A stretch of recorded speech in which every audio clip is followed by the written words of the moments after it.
Hi guys! Bumili nga pala ako ng gooey duck sa Chinatown at nakatsyempo ako ng may buhay na gooey duck.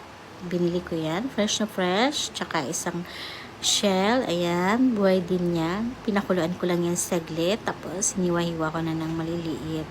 Masarap siya guys, kahit kainin mo na isawsaw mo lang sa samjang.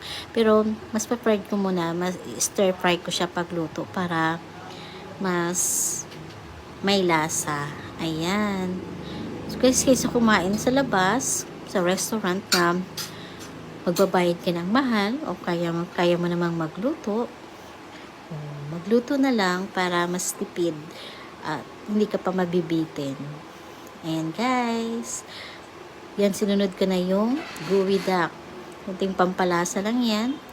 At ayan na. So guys, salamat sa panonood. Bye!